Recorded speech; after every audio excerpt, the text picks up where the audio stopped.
My dear students, तो आज के इस क्लास में हम लोग देखने वाले हैं ऊर्जा के स्रोत के बारे में। ठीक, इससे पहले जो है हम बाकी का 4 चैप्टर फिजिक्स का जो है ख़त्म कर चुके हैं, यही द टॉपर शो में, जो कि हर शाम 7 बजे लाइव होता है। ठीक, हर शाम 7 बजे क्या होता है, लाइव रहता है। ठीक, तो आप लोग डेली जुड़ना नहीं भूलिएगा। और इसमें जो है टोटल जितना भी सब्जेक्ट है सबका चैप्टर वाइज जो है हम लोग ऑब्जेक्टिव को कवर करते हैं, और जितना भी ऑब्जेक्टिव होता है सबको कवर करते हैं। ठीक, तो उम्मीद करते हैं आपको जानकारी मिल गई होगी। और यदि पहला 4 क्लास यदि आप लोग नहीं देखे हैं तो नीचे डिस्क्रिप्शन बॉक्स में लिंक दिया गया है, वहाँ से जाके आप चारों क्लास को देख सकते हैं। ठीक, तो आज 5वां क्लास है ऊर्जा के स्रोत। इसके बाद फिजिक्स ख़त्म होगा। जैसे ही फिजिक्स ख़त्म होगा केमिस्ट्री या फिर बायोलॉजी स्टार्ट कर देंगे, जिस तरह से आप लोग कमेंट कीजिएगा। ठीक, फिजिक्स या फिर बायोलॉजी स्टार्ट करेंगे और उसके बाद फिर चलेंगे हम लोग उसको भी ख़त्म करेंगे। और चलिए सबसे पहले इस प्रश्न की ओर हम लोग चलते हैं। पहला प्रश्न देख लीजिए क्या है। देखिए क्या है, निम्न में से कौन बायोगैस ईंधन का स्रोत नहीं है। अब देखिए बायोगैस क्या होता है।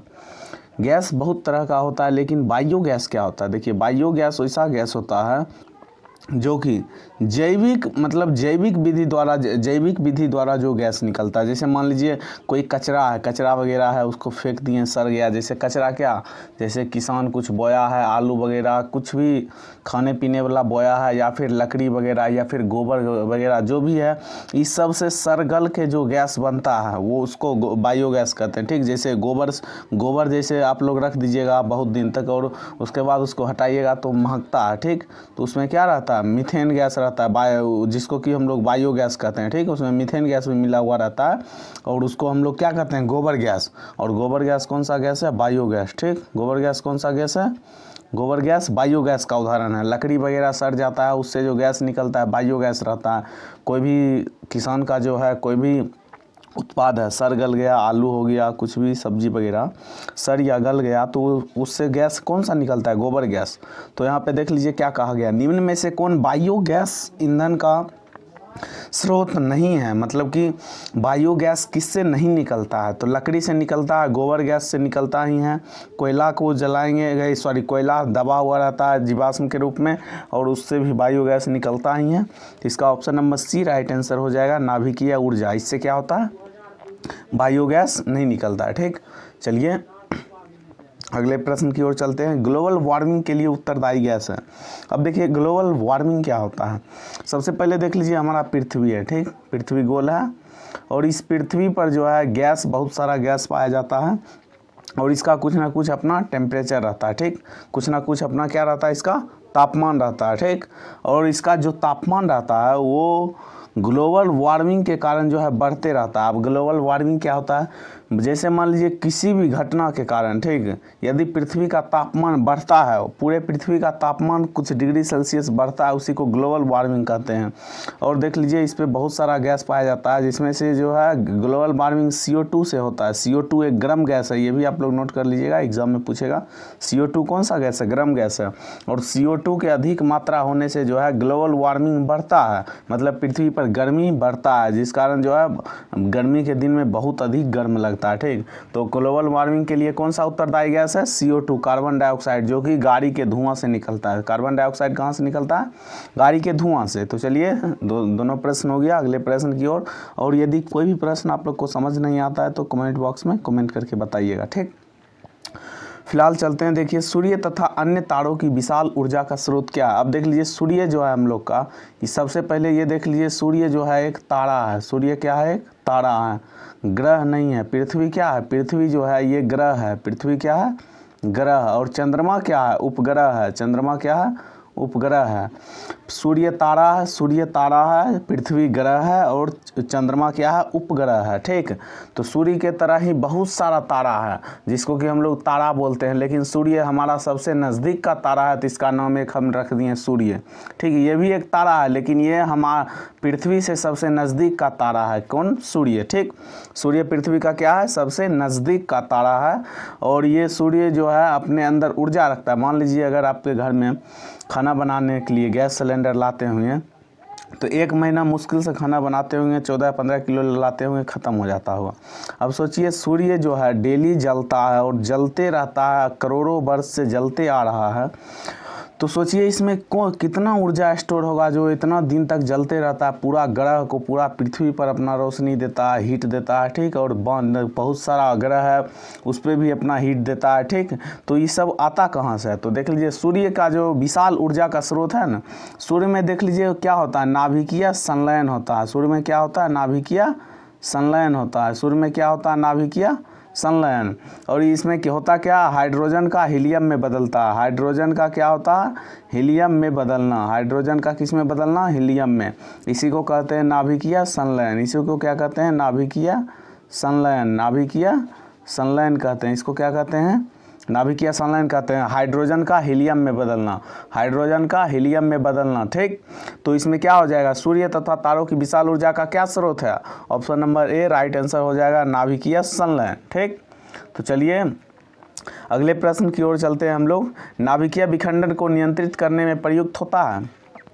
नाभिकीय विखंडन जो है, ये जो है नाभिकीय रिएक्टर में होता है। नाभिकीय रिएक्टर क्या होता है? जैसे कि यूरेनियम से हम लोग बिजली बनाते हैं, ठीक। यूरेनियम से जो है बिजली बनाते हैं। अब देख लीजिए यूरेनियम से बिजली बनता है और यूरेनियम से ही परमाणु बम बनता है।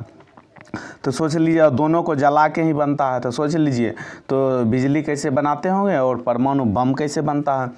देखिए जैसे हम लोग यूरेनियम को नियंत्रित रूप में जलाएंगे, मतलब उस पर नियंत्रण पा के हम लोग जलाएंगे, तो उसको हम लोग क्या बोलेंगे? नियंत्रित नाभिकीय विखंडन। और जो हमारे नियंत्रित में नहीं होगा, अनियंत्रित हो जाएगा, वही बनता है बम, ठीक। तो जो अनियंत्रित हो जाता है वो बम बनता है। जिस तरह बहुत सारा रिएक्टर में होता भी है, कभी कभी जलते जलते जो है यूरेनियम अनियंत्रित होता है और पूरा का पूरा जो पावर प्लांट है जहाँ बिजली बनता है फट जाता है, ठीक। तो देखिए इसमें जो है यूरेनियम को नियंत्रित करने के लिए कैडमियम और बोरोन का छड़ का प्रयोग होता है। किसका प्रयोग होता है? कैडमियम और बोरोन के छड़ का प्रयोग होता है। कैडमियम और बोरोन का छड़ का प्रयोग होता है। किसका? बोरोन। ये भी आप लोग नोट कर लीजिएगा। तो यहाँ पे option number C right answer हो जाएगा, कैडमियम का छड़ का। और एक और होता है बोरोन, जो कि ऑप्शन में नहीं है, तो ये लिख लीजिएगा कैडमियम और बोरोन के छड़, ठीक। तो उम्मीद करते हैं आप लोग समझ गए होंगे। अगले प्रश्न की ओर चलते हैं। और देखिए ये प्रश्न बताने से पहले हम आप लोग को बता देंगे, यदि इसका पीडीएफ आप लोग को चाहिए तो टेलीग्राम या फिर व्हाट्सएप ग्रुप में ज्वाइन हो सकते हैं, ठीक। यदि इसका पीडीएफ आप लोग को चाहिए तो टेलीग्राम या फिर व्हाट्सएप ग्रुप में आप लोग ज्वाइन हो सकते हैं, ठीक। तो देखिए सबसे पहला 5वां प्रश्न हम लोग देखते हैं। अब किसी नाभिकीय विखंडन में मुक्त ऊर्जा होता है? किसी भी नाभिकीय विखंडन में मुक्त ऊर्जा होता है? तो देखिए यहाँ सब MEV में दिया हुआ है। MEV का मतलब क्या होता है? देखिए फुल फॉर्म MEV, मेगा लिख लीजिएगा ये सब, ठीक। मेगा इलेक्ट्रॉन वोल्ट, ठीक। मेगा इलेक्ट्रॉन वोल्ट इसका फुल फॉर्म होता है मेगा इलेक्ट्रॉन वोल्ट। पूछेगा MEV किसका मात्रक है? तो ऊर्जा का मात्रक है। ऊर्जा का मात्रक जूल भी होता है, लेकिन ये भी ऊर्जा का मात्रक है मेगा इलेक्ट्रॉन वोल्ट, ठीक। ये थोड़ा बड़ा मात्रक है, ठीक ना। तो किसी नाभिकीय विखंडन में मुक्त ऊर्जा कितना होता है? मतलब कोई नाभिकीय विखंडन होगा तो उसमें कितना मुक्त ऊर्जा होगा? 200 मेगा इलेक्ट्रॉन वोल्ट। इसको याद कर लीजिएगा, 200 मेगा इलेक्ट्रॉन वोल्ट होगा मुक्त ऊर्जा, ठीक। अगले प्रश्न की ओर चलते हैं हम लोग। 6वां प्रश्न, ऊर्जा का सबसे अधिक प्रत्यक्ष एवं विशाल स्रोत क्या है? मतलब सबसे विशाल स्रोत ऊर्जा का क्या है? कोयला एक दिन खत्म हो जाएगा। बिजली कोयला से ही बनता है। सूर्य और परमाणु बम, देख लीजिए परमाणु बम भी कुछ समय में ख़त्म हो जाएगा, लेकिन सूर्य जो है बहुत विशाल है, ठीक। तो इसका ऑप्शन नंबर सी हो जाएगा राइट आंसर, ठीक।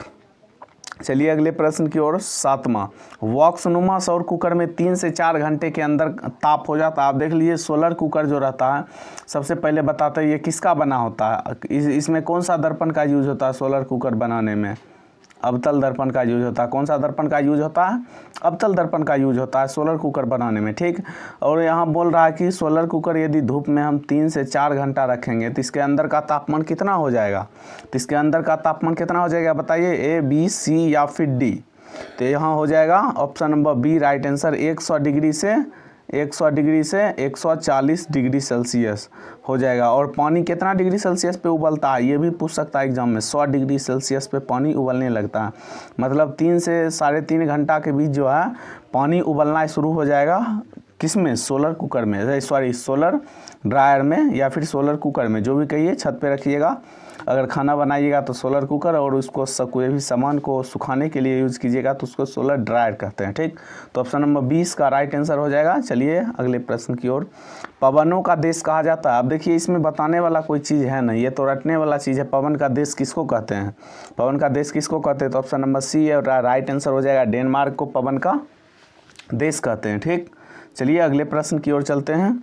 कोई भी डाउट होगा तो आप लोग कमेंट बॉक्स में कमेंट कीजिएगा और आप लोग के कमेंट को पढ़ा जाएगा, उसके बाद उसका सॉल्यूशन भी किया जाएगा। ऐसा मत सोचिएगा कि नहीं पढ़ा जाएगा। ठीक, तो देख लीजिए पवन विद्युत जनित्र में पवन की चाल कम से कम कितनी होनी चाहिए। मतलब जो है देख लीजिए, आप लोग देखे होंगे कहीं पे भी टीवी वगैरह में इस तरह का जो है पवन विंड मिल होता है। देखिए इस तरह से पंखी लगा हुआ रहता है, इस तरह से आप लोग देखे होंगे, 3 को पंखी लगा रहता है और बहुत अधिक मात्रा में रहता है। ठीक, इसी को बोलते हैं पवन चक्की। इसी को क्या बोलते हैं, पवन चक्की बोलते हैं इसी को। ठीक, और ये घूमेगा और जैसे ही घूमेगा इसके पीछे टरबाइन लगा रहता है और जनरेटर लगा रहता है और उससे बिजली बन के नीचे भेज देगा। ठीक, और बहुत अधिक मात्रा में रहता है।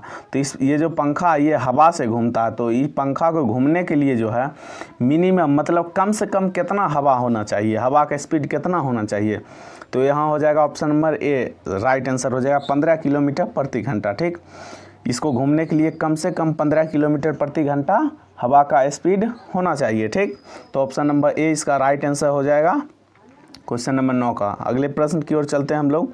अब देख लीजिए 10वां, जीवाश्म ईंधन का उदाहरण है। जीवाश्म ईंधन कौन सा है, जीवाश्म ईंधन कोयला है, लकड़ी है, गोबर गैस है, तो ये तीनों ही है जीवाश्म ईंधन। क्या है, तीनों ही है जीवाश्म ईंधन, ये सभी option number D right answer हो जाएगा। अगले प्रश्न की ओर चलते हैं हम लोग। प्राचीन काल में ऊष्मीय ऊर्जा का सबसे अधिक सामान्य स्रोत है। अब देखिए ऊष्मीय ऊर्जा का मतलब क्या होता है, हीट क्या होता है, हीट मतलब गर्मी। तो मतलब गर्मी पैदा करने के लिए पुराने ज़माने में बहुत प्राचीन सबसे पहले किसका प्रयोग करते हैं। जैसे अभी कुछ भी गर्म करना है तो हम लोग गैस जला लेते हैं, गैस जलाने के बाद उसके बाद हीटर जला लेते हैं, हीटर जला कर और भी बहुत कुछ कर बिजली से हम लोग गर्म कर सकते हैं, इलेक्ट्रिक हीटर से। ठीक, लेकिन पुराने ज़माने में हीट उत्पन्न करने का स्रोत क्या था, लकड़ी था। मतलब सिर्फ हम लोग लकड़ी में ना आग जला कर गर्मी ला सकते थे, खाना वगैरह कुछ भी बना सकते हैं, ऊष्मीय ऊर्जा मतलब हीट एनर्जी ला सकते थे।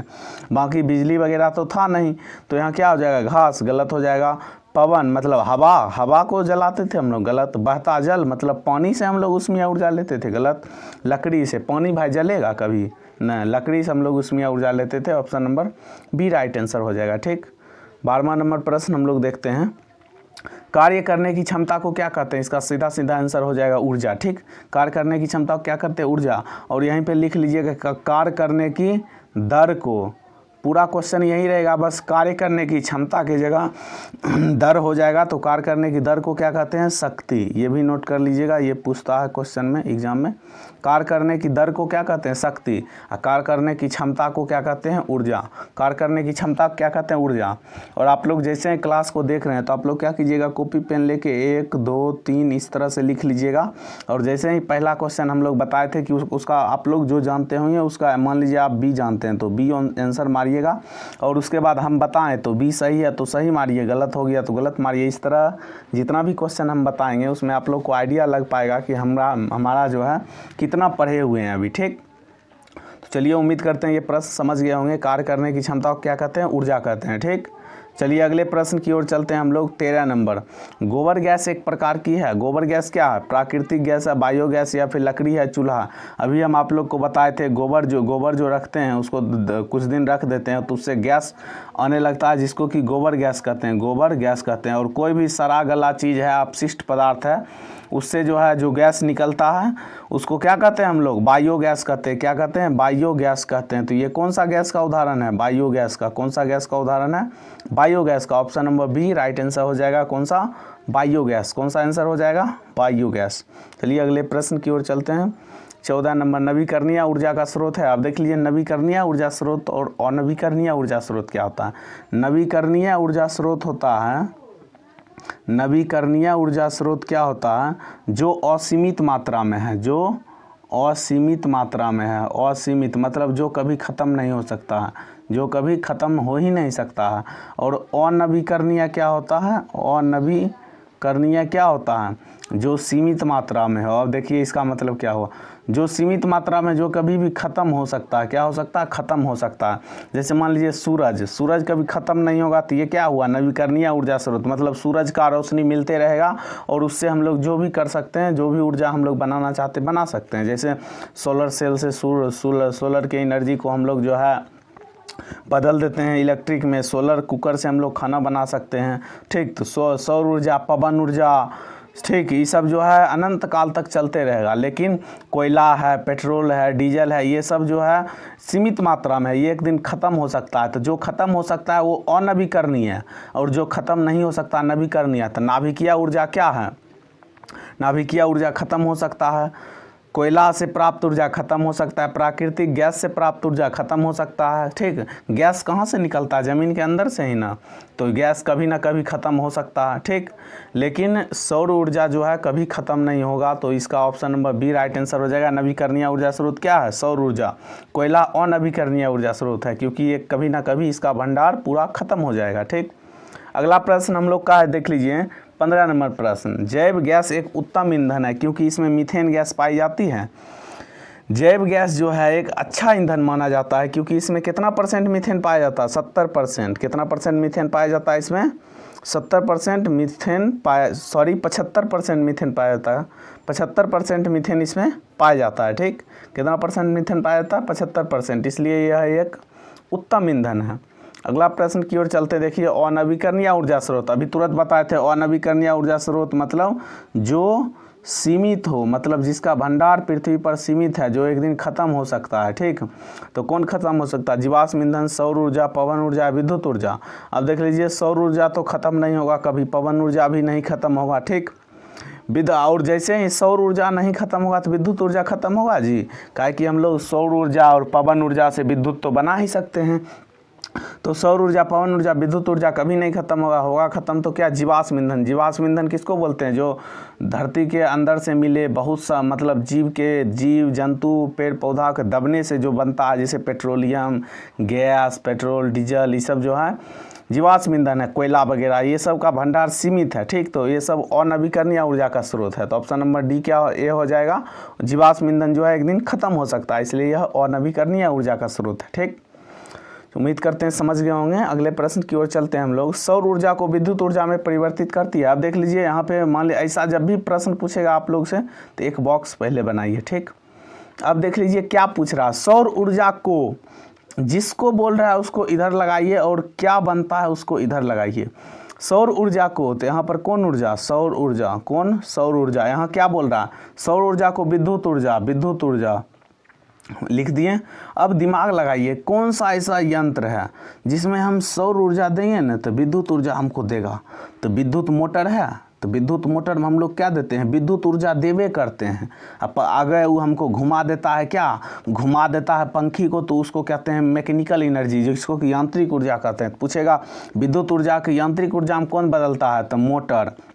जनरेटर में क्या करते हैं हम लोग, इधर से यांत्रिक ऊर्जा देते हैं, उसको घुमाते हैं तो इधर हमको विद्युत ऊर्जा देता है। तो जनरेटर की करता है, यांत्रिक ऊर्जा कौन ऊर्जा में बदलता है, विद्युत ऊर्जा में, ठीक है। मोटर और जनरेटर अलग रहता है, दोनों विपरीत। और सोलर सेल देखिए क्या काम करता है, सोलर सेल में हम लोग क्या करते हैं, देखिए इधर से सौर ऊर्जा देते हैं, मतलब सूरज की रोशनी में रखते हैं, और इधर से हम लोग को विद्युत ऊर्जा बना के देता है, ठीक। तो सोलर सेल क्या करता है, सौर ऊर्जा को विद्युत ऊर्जा में बना के हम लोग को देता है। तो इसका option number C right answer हो जाएगा, सोलर सेल, ठीक। क्या हो जाएगा, सोलर सेल, समझ गए। और देखिए यहाँ सोलर कुकर है, सोलर कुकर में तो सौर ऊर्जा को जो है हीट एनर्जी में बदलता है, मतलब गर्मी पैदा करता है तो खाना बनता है। विद्युत मोटर होगा नहीं, क्योंकि ये किसमें बदलता है, विद्युत मोटर यांत्रिक ऊर्जा को जो है, सॉरी विद्युत ऊर्जा को यांत्रिक ऊर्जा में बदलता है, ठीक। तो देख लीजिए कहने का क्वेश्चन एक है, इससे 3-4 क्वेश्चन बन जाता है, ठीक। तो अगर हम आप लोग को 20 क्वेश्चन कराए तो समझ लीजिए 100 क्वेश्चन के बराबर है, ठीक। तो इसलिए आप लोग डेली शाम को 7 बजे टॉपर शो में जुड़ना नहीं भूलिएगा। क्वेश्चन नंबर 18, एक उत्तम ईंधन है। उत्तम ईंधन क्या है, कोयला, लकड़ी, पेट्रोलियम या फिर जैव गैस। उत्तम ईंधन कौन सा है, जैव गैस एक उत्तम ईंधन है। बाकी सबको जलाने से जो है प्रदूषण निकलता है, ठीक। जैव गैस के जलाने से जो है प्रदूषण नहीं फैलता है, ठीक। चलिए अगले प्रश्न की ओर। नरोरा नाभिकीय विद्युत संयंत्र किस राज्य में स्थित है? अब देख लीजिए, ये सब समझाने वाला कोई चीज़ें नहीं है, ये सब याद करने वाला है। Narora atomic power research centre कहाँ पे है? Narora atomic power corporation, sorry NPC, इसको की शॉर्ट फॉर्म में NPCL कहते हैं। यहाँ पे जेई का जो है हम लोग हमारा सेंटर गया था, ठीक है, जो कि यूपी में है, Narora atomic power research centre. Exam देने भी गए थे हम यहीं पे, इसी का फॉर्म आया हुआ था जेई का, ठीक। आप लोग भी जब इंजीनियरिंग कर लीजिएगा तो इसका फॉर्म आप लोग भर सकते हैं। DRDO और DRDO, जेई, इसरो, नासा, इस सब का फॉर्म आप लोग अप्लाई कर सकते हैं, ठीक। NPCIL जैसे देख लीजिए, Narora atomic power corporation limited India, ठीक, लिमिटेड इंडिया इसका फुल फॉर्म होता है। नरोरा नाभिकीय विद्युत संयंत्र किस राज्य में है? यूपी में है, उत्तर प्रदेश में, ठीक। अगले प्रश्न की ओर चलते हैं। देखिए, जीवाश्म ईंधन ऊर्जा के क्या है?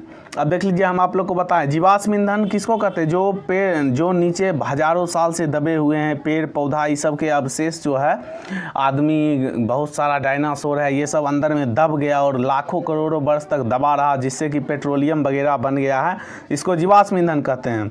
तो जीवाश्म ईंधन जो है एक ना एक दिन ख़त्म हो जाएगा, ये सीमित मात्रा में है। किस मात्रा में है? सीमित मात्रा में एक ना एक दिन ख़त्म हो जाएगा। तो जो भी एक ना एक दिन ख़त्म हो जाएगा उसको क्या कहते हैं हम लोग? अनवीकरणीय कहते हैं। क्या कहते हैं? अनवीकरणीय। तो जीवाश्म ईंधन, कोयला, ये सब ऊर्जा कौन सा स्रोत है? अनवीकरणीय स्रोत है, ठीक। चलिए अगले प्रश्न की ओर। सरदार सरोवर बांध किस नदी पे स्थित है? सरदार सरोवर बांध किस नदी पे स्थित है, बताइए आप लोग। तो इसका option number C right answer हो जाएगा। नर्मदा नदी पे स्थित है कौन सा बांध? सरदार सरोवर बांध। सरदार सरोवर बांध स्थित है कहाँ पे? नर्मदा नदी पे, ठीक। अब देख लीजिए, टिहरी बांध किस नदी पे बना है? टिहरी बांध को क्या कौन बनाए थे? पंडित जवाहरलाल नेहरू जी ने, ठीक, टिहरी बांध को। और किस नदी पे स्थित है?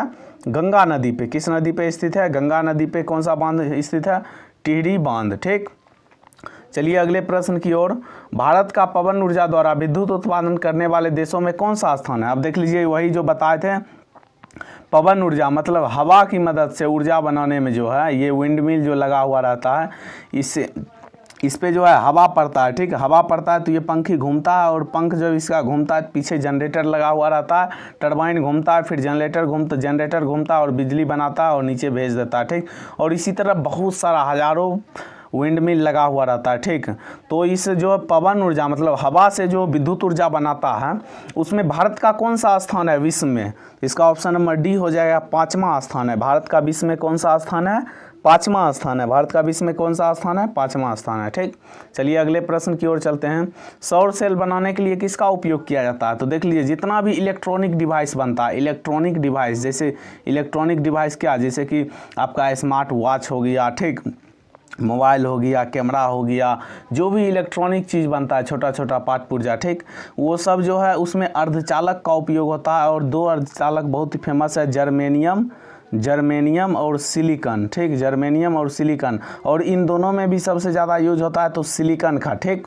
तो सिलिकॉन एक अर्धचालक है, तो इसका बहुत ज़्यादा यूज होता है। देखिए, लोहा होगा, चांदी होगा, तांबा, ये तीनों गलत हो जाएगा, सिलिकॉन सही हो जाएगा। और सिलिकॉन की जगह यदि जर्मेनियम रहता तो वो भी सही हो जाता, लेकिन सिलिकॉन और जर्मेनियम दोनों रहे तो सिर्फ सिलिकॉन को टिक मारना है, ठीक। चलिए अगले प्रश्न की ओर। अब 4-5 प्रश्न और बचा हुआ है, और यदि आप लोग यहाँ तक क्लास को देख रहे हैं, यहाँ तक यदि आप लोग को क्लास देख रहे हैं तो आप लोग बात मानिए, बहुत ही मतलब कॉन्शस होकर आप लोग देख रहे हैं, और इसी तरह क्लास को रेगुलर करते रहिएगा, ठीक। डेली बस आप लोग ऑब्जेक्टिव का क्लास ही कीजिएगा तो देख लीजिए 400 पार आप लोग का नंबर जा सकता है, क्योंकि ऑब्जेक्टिव में सिर्फ हम लोग ऑब्जेक्टिव नहीं बताते हैं, पूरा थ्योरी को हम लोग एक्सप्लेन करते हैं, ठीक। तो चलिए अगले प्रश्न, सॉरी ये प्रश्न हुआ था क्या, बांध के द्वारा स्थापित टरबाइन ज्वारीय ऊर्जा को किस ऊर्जा में क्या करता है, सॉरी बांध के द्वारा स्थापित टरबाइन ज्वारीय ऊर्जा को किस ऊर्जा में रूपांतरित करता है? अब बांध में जो है टरबाइन बना हुआ रहता है, टरबाइन इस तरह से, बांध का पानी, इसमें पंखा लगा हुआ रहता है, बांध का पानी इस पर छोड़ते हैं, पंखी घूमता है, इससे जो है जनरेटर कनेक्ट रहता है, जनरेटर भी घूमता है और जिससे जो है बिजली बनता है, ठीक। ये प्रोसेस आप लोग को हो सकता है नहीं समझ में आएगा, ये थोड़ा और आगे जाइएगा क्लास में 12th वगैरह में तो समझ में आएगा, ठीक। तो बांध का जो टरबाइन होता है ज्वारीय ऊर्जा को किस ऊर्जा में रूपांतरित करता है?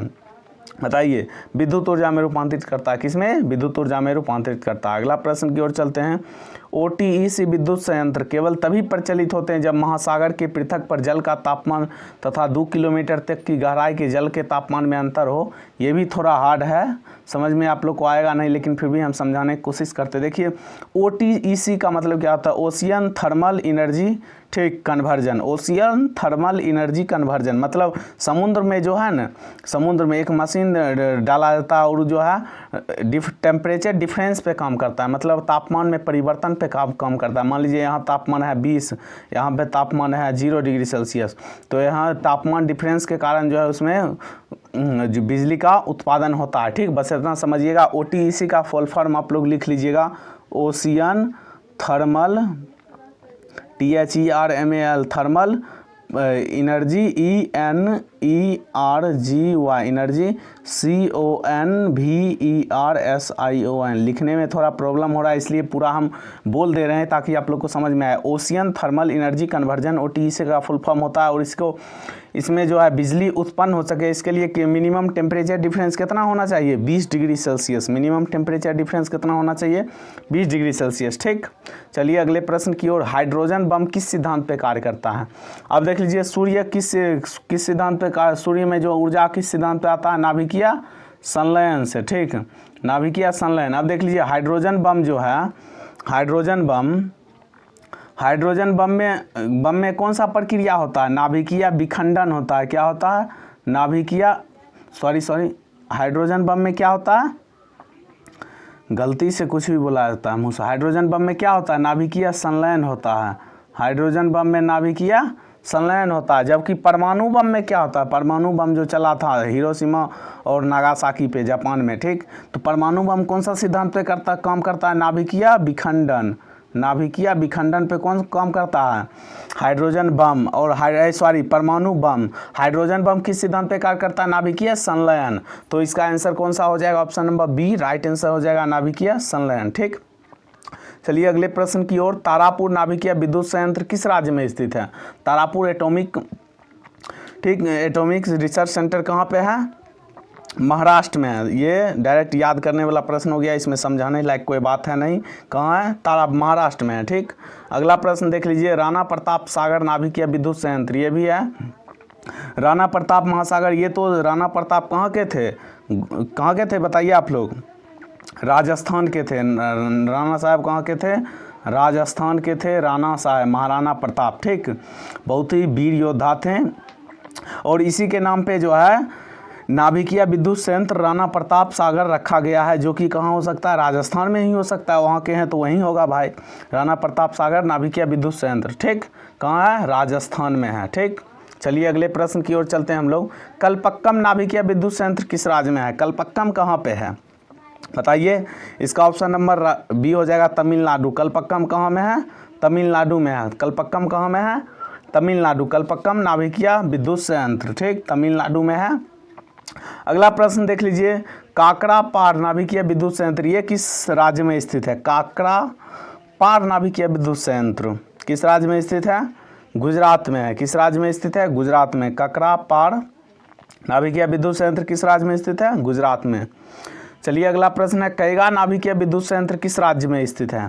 कैगा नाभिकीय विद्युत संयंत्र किस राज्य में स्थित है? गुजरात, कर्नाटक, राजस्थान या फिर महाराष्ट्र? तो इसका option number B right answer हो जाएगा, कर्नाटक में है कैगा। कौ से कैगा, कौ से कर्नाटक, कौ से कैगा, कौ से कर्नाटक नाभिकीय विद्युत संयंत्र किस राज्य में स्थित है?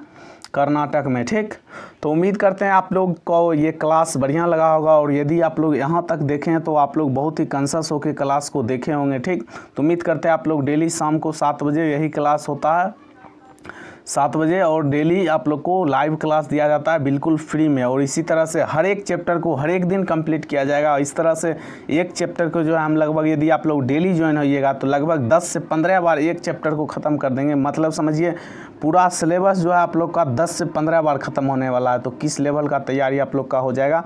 और यहाँ पे आप लोग जैसे कि पूरा क्लास किए होंगे तो देखे होंगे, सिर्फ सब्जेक्टिव ऑब्जेक्टिव ही नहीं, सब उसके साथ साथ जहाँ पे उसका सब्जेक्टिव थ्योरी का ज़रूरत पड़ता था, थ्योरी भी हम लोग बताते पढ़ाते थे, जैसे नवीकरणीय क्या होता है, अनवीकरणीय ऊर्जा स्रोत क्या होता है, बायोगैस क्या होता है। ठीक, तो उम्मीद करते हैं आप लोग सब कुछ समझे होंगे। और देख लीजिए आगे इसका आंसर शीट भी पूरा दिया गया है। तो आप लोग इसका PDF चाहते हैं तो आप लोग टेलीग्राम को ज्वाइन कर लीजिएगा, टेलीग्राम ग्रुप या फिर व्हाट्सअप ग्रुप को ज्वाइन कर लीजिएगा। और वीडियो अच्छा लगा तो लाइक, चैनल को सब्सक्राइब कर लीजिएगा। खैर ये तो आपका मर्जी का बात है। चलिए मिलते हैं नेक्स्ट क्लास में, तब तक के लिए जय हिंद।